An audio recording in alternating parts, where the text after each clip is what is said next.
Welcome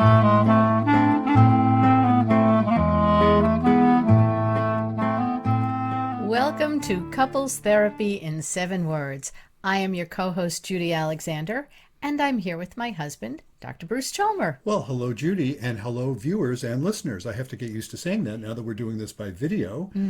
We have viewers and listeners, so welcome. Today, our topic is... I had an affair. Am I a total screw-up? Oh, my goodness. So we're going to be spending more than just... We're not going to give just a one-word answer to that. Many people would hear that and say, yes. Yes. Next question.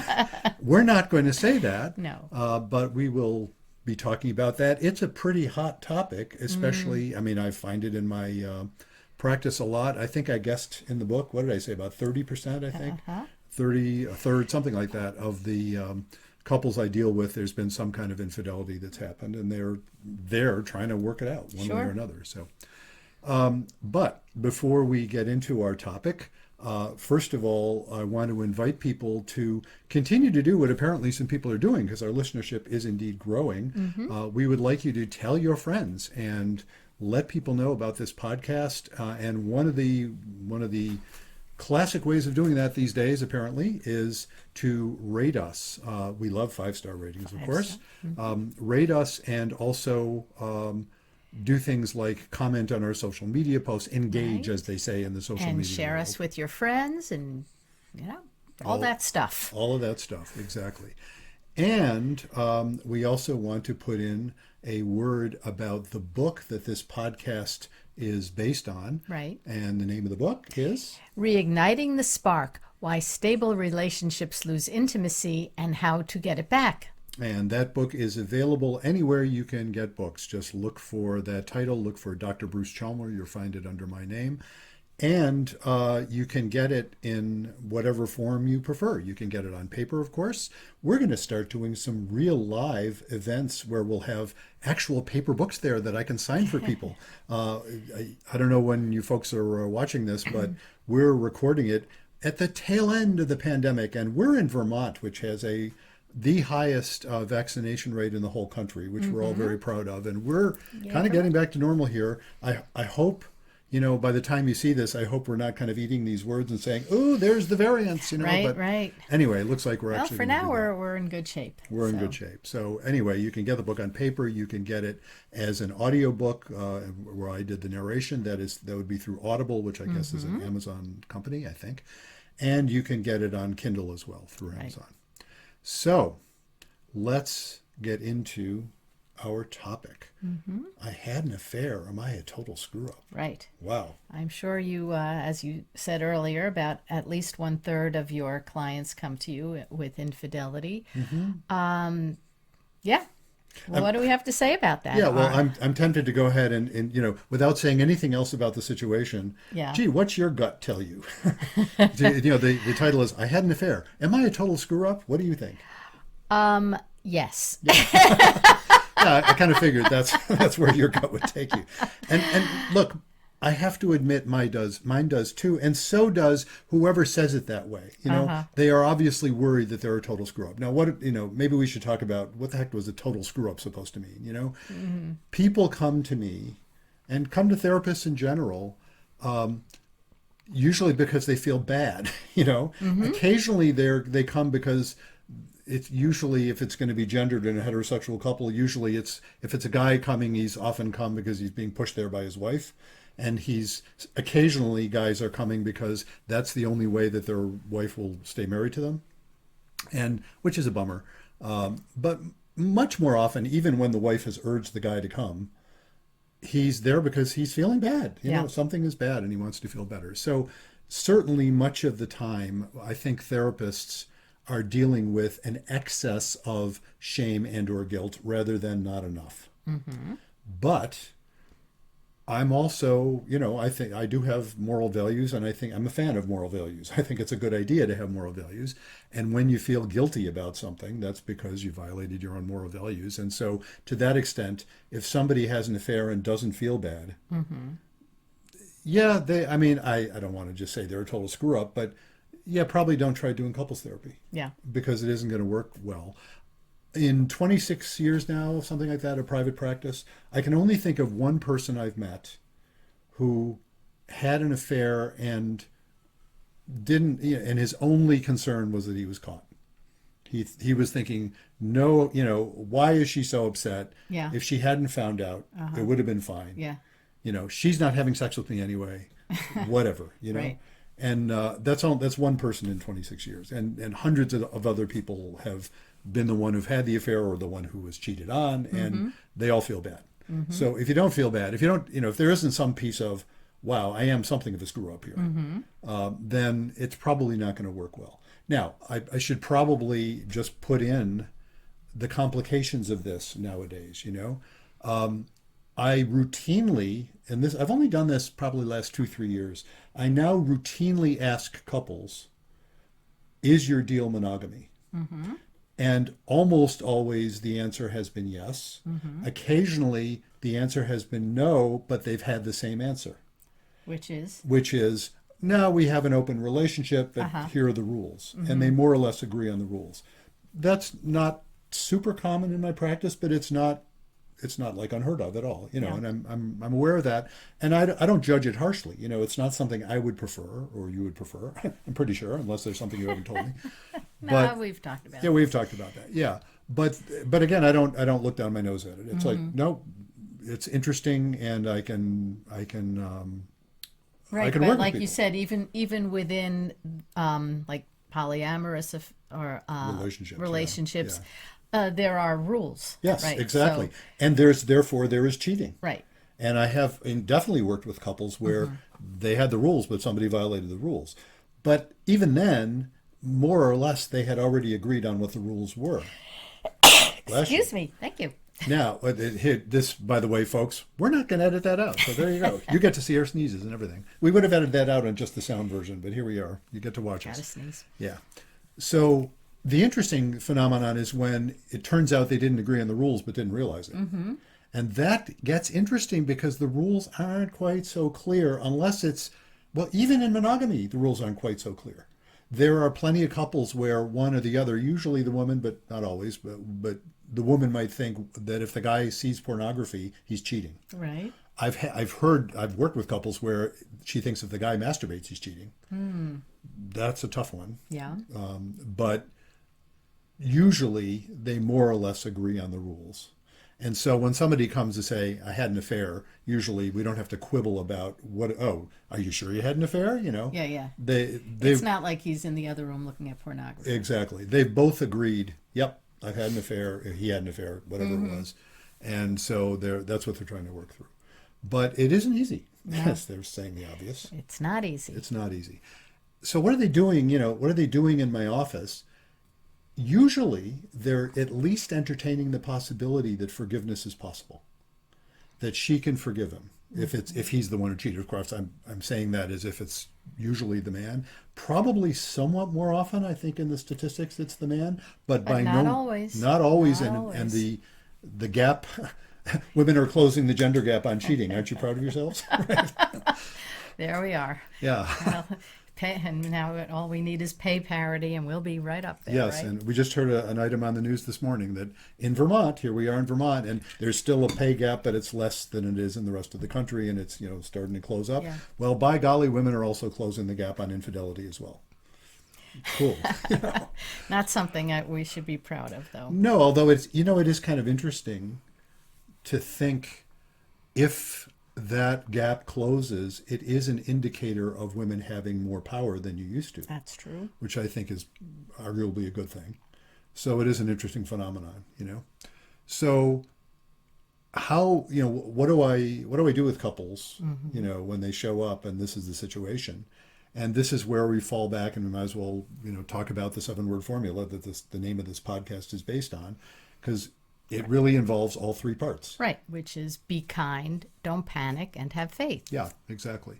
And, it's interesting. I think it's interesting anyway. Be kind is difficult when you're really angry at somebody. So it is often very difficult for the person who's been just very, very hurt by a partner's infidelity to be kind. Sure. It's often difficult for the partner. Well, you could say that cheating on your partner is not exactly a kind act either.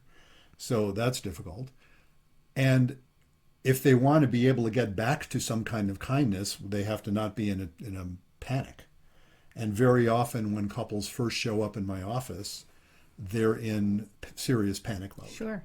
The shortest interval of time that in my, again, 26 years of practice, that between the person finding out about it and they're showing up in my office is, do you want to guess?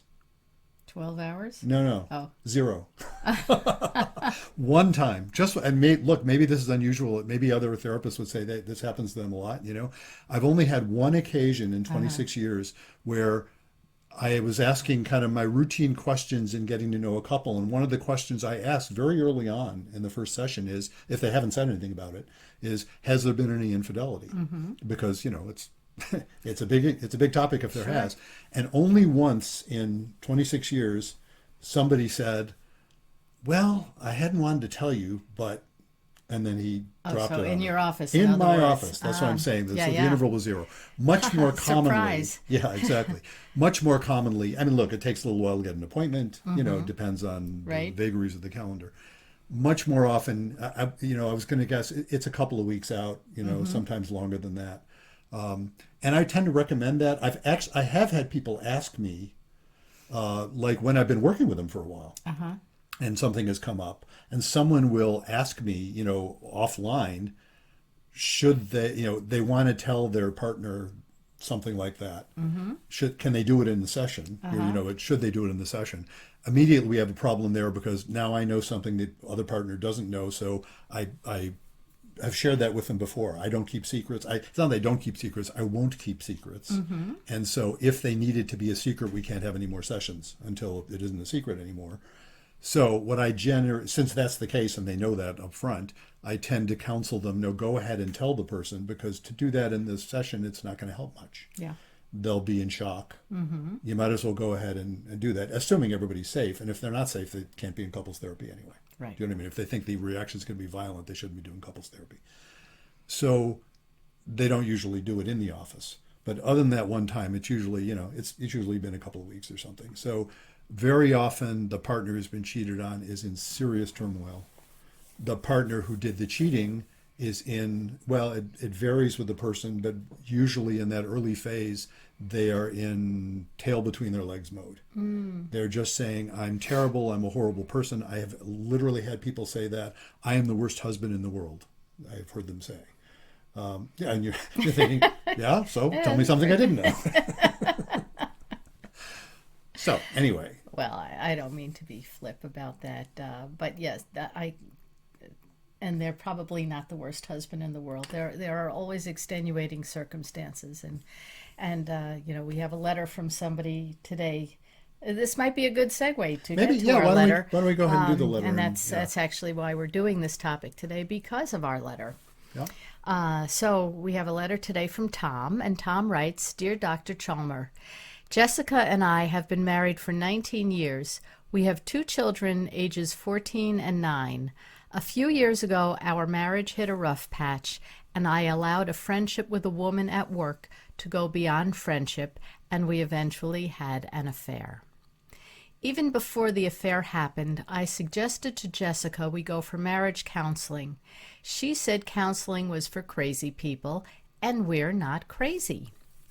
I own my part in this, and I felt so horrible and guilty that 2 months ago I confessed to Jessica. Understandably, she is really angry, but now she won't talk to me. We still live in the same house, but she will not talk to me unless it's about the kids needing something or picking up groceries, little things like that. We're also sleeping in separate rooms. I don't know what to do or how to continue. When I try to talk to her, she just says, "You made your bed, now you have to lie in it." I ask her if she wants to still be married to me, and she says, "I don't know." I asked her if she'd come with me for counseling, and she says, "I don't know." I can't go on like this. I want to repair our marriage, and I wish I could undo what I did, but obviously I cannot. She totally refuses to see she had any part in this. Believe me, I'm not blaming her, but this didn't happen in a bubble. What can I do? She won't talk to me at all about this, and I'm beginning to wonder if the marriage is even worth saving. I thought it was, but maybe I'm wrong. Is there anything I can do? Wow. Yeah, that kind of there's a great quintessential example here, Yeah, right? yeah. And So, very common. That often happens. Yeah. Right. What are your thoughts? What do you think? well, my thoughts are I don't know if he's doing their marriage any favor by living under the same roof. Huh, interesting. Yeah, they might need a little distance at this point because if they're doing this for the sake of the kids, that tension in the house has got to be pretty thick. And she's seeing him. Basically, she's punishing him. Right now she's punishing him by absolutely refusing to engage with him at all, other than pick up the dry cleaning, the roof needs whatever. So I think Tom should move out. Ah, interesting. Wow. Yeah. There certainly that is something I hear a lot. Yeah. A lot of people go there, and sometimes people will ask me, "Do you think that's a good idea?" Yeah. I don't have a simple answer. Do I think it's a good idea or not? I mean, it's not an idea that is likely to end up saving their marriage, if that's what they want to do. Of course, that's a big No, but if. I think they need a little distance right now, and I don't know. He doesn't say if there's anybody else in the picture that he can approach to talk to, like if his parents, her parents, if there's a clergy person. How about a therapist? Well, He can go to a therapist. right. Yeah. Well, she says she doesn't know if she wants to go for marriage counseling. He Yes, could do he it should individually. definitely see somebody to talk to. But I'm just wondering if there's a neutral. Well, there's never a neutral. But if there's a third party in their lives, like a best friend or a brother, a sister, a parent, like I said, or a clergy person that he could seek out that can talk to Jessica. Because she's got to talk to him eventually. Well, yeah. You know. I want to come around to that. I actually want to back up a little bit. Okay. In the story there. What do you think about his confessing to her? Well, Isn't that interesting? We're sort of just taking that as a given, which of course that's what happened. Right. But what do you think about that? And well, yeah, go ahead and say. well, what you like think. he Yeah. said, he was overcome with guilt. Yeah. Obviously the marriage had some problems Yeah. because he says even before this affair happened, he wanted to go for counseling. He was willing, she wasn't. So they're not on the same page. Well, clearly. yes. So if he was looking for some way to save something that he thought was worth saving, right? And may I insert something right there, because Yes. of course it gets into one of my favorite topics, which is the need for both stability and intimacy. And so folks, read my book, and now there's all kinds of chapters about that stuff. But we want stability, we also want intimacy. Well, his observing that something was wrong in this marriage, he wanted to go for counseling, and her refusing. Her refusal was about stability. Right. She's saying, counseling's for crazy people. We're not crazy, which is to say, don't rock the boat here. Yeah. And he was saying the boat needs rocking. Yeah. And what happens next? He has an affair, which is often, not always, but often a way that people have. My favorite metaphor about this is a plant. If a plant needs roots, which is stability, but it also has energy for growth, which is intimacy. And if a seed gets planted under a sidewalk, and it's a reasonably healthy seed and the conditions are right, it'll sprout and it'll try and crack the sidewalk. Yeah. Maybe it'll succeed and maybe it won't. Well, affairs are often cracking the sidewalk. So he cracked the sidewalk, but he kept it to himself. And that clearly was not sufficient. So indeed, he's attributing his confession to guilt, but of course he could feel all the guilt he wants without having to lay it on her.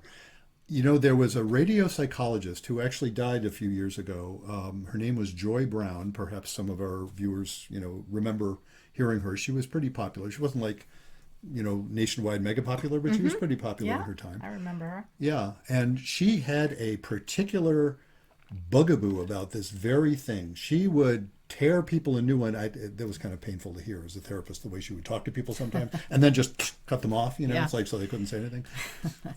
But if somebody said, I confess to my spouse, having had an affair, especially one from several years before, Uh-huh. she would tear him up and down. She would say, you're making yourself feel better by making your spouse feel miserable. Your spouse was fine.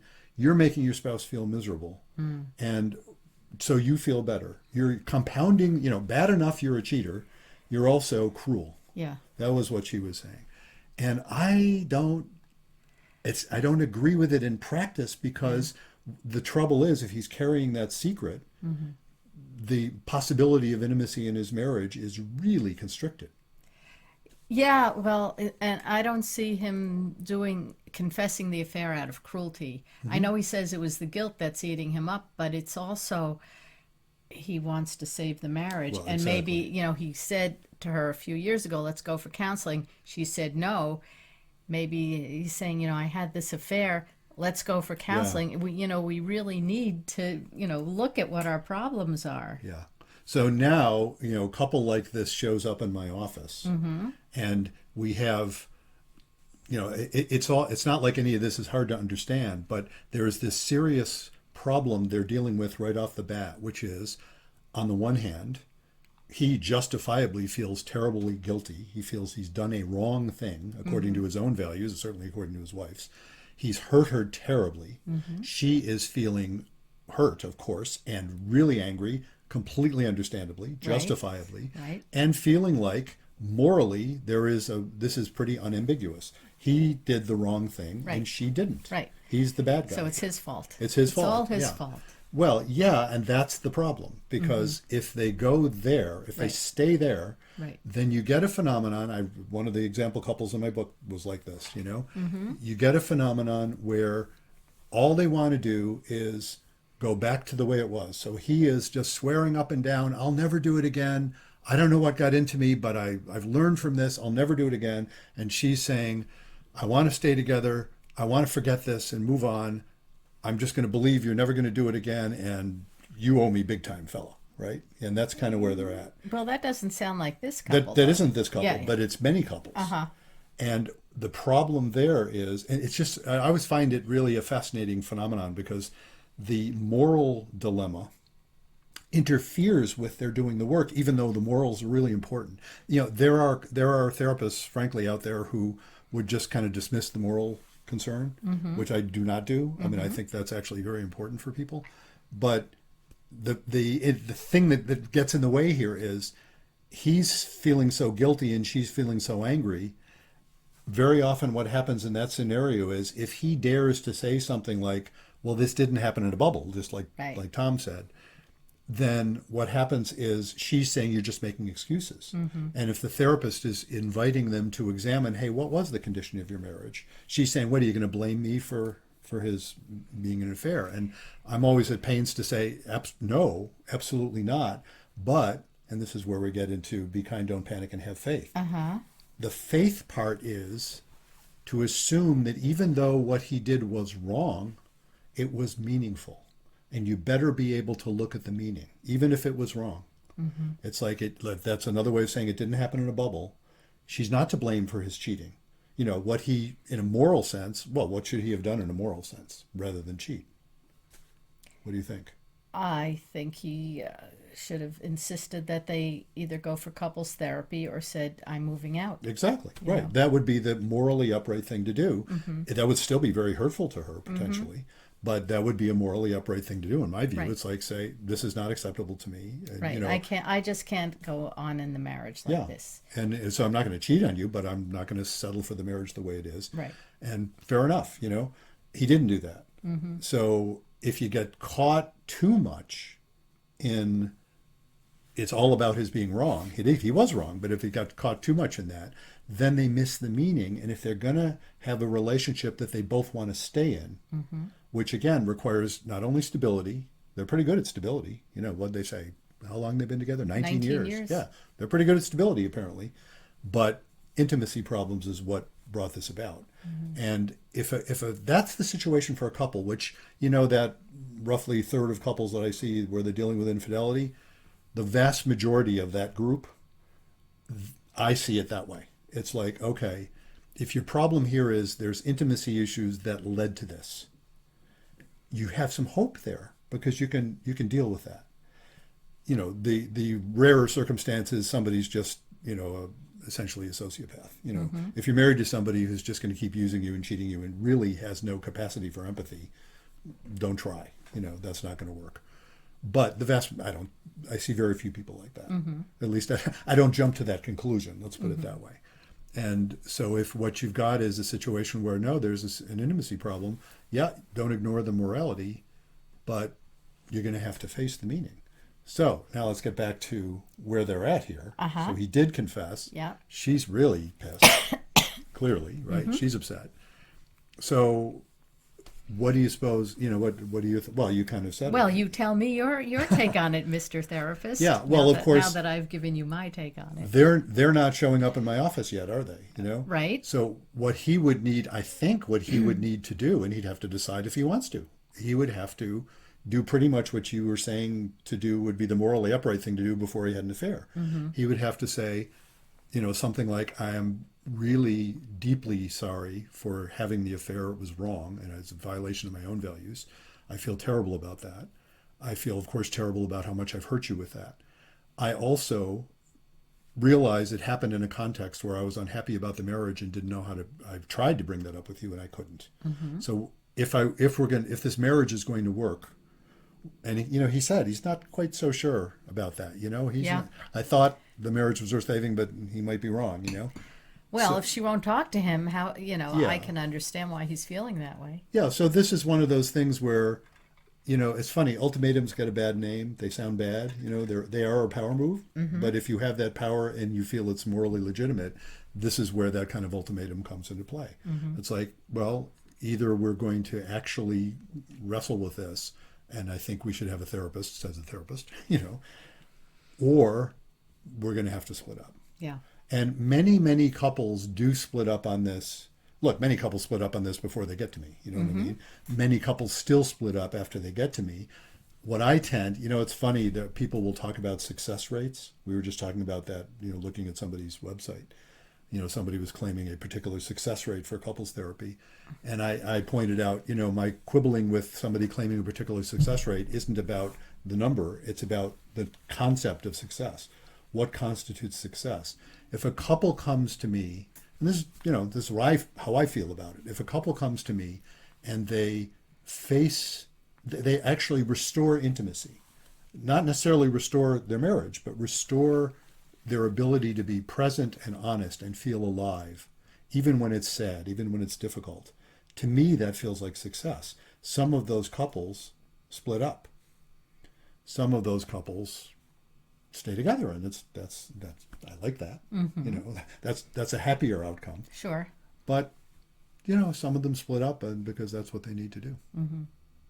So, Tom, I hope you're hearing this and seeing us, and I hope this is helpful to you, and good luck good luck to you both. I really do feel that. I mean, I feel that with every couple I work with. Sure. Yeah. It's sad, and it's got to be really difficult. Well, for both of them, but it sounds like he's really wanting to make change, and he's just coming up against a brick wall. Yeah. So we're sorry, Tom, and we hope things improve. Let us know what's going on, and if anybody else who's out there listening or watching has some advice for Tom, feel free to send that in. We'll include it in a later show. And also, if you have any questions that you'd like to ask us, you know what to do. You can email us at go to bruce@brucechalmer.com, or you can visit the website brucechalmer.com. And when you visit brucechalmer.com, if you navigate over to the podcast tab, you will see there's a place there where you can not only contact us, you can even schedule yourself for an interview. Of course, we'll ask you, what do you want to talk about? Maybe you'd like to be on our show. Maybe you would. We've had some really neat interviewees. You can look back at our past episodes. We have a couple more we're arranging coming up that I think are going to be a lot of fun and really interesting. I'm not going to, we're not going to count our chickens. That's yes, right. not yet. But watch for that. And Also, in addition to the podcast tab, you will also see there's the books tab at brucechalmer.com, which is a very convenient way of getting access to how to acquire my book, which is Reigniting the Spark: Why Stable Relationships Lose Intimacy and How to Get It Back. And you will see when we edit this this video, you'll see information there as well on how you can get a hold of the book. So I guess that wraps it up for today's That wraps it up. podcast. And so until next time, Remember, be kind don't panic. and have faith.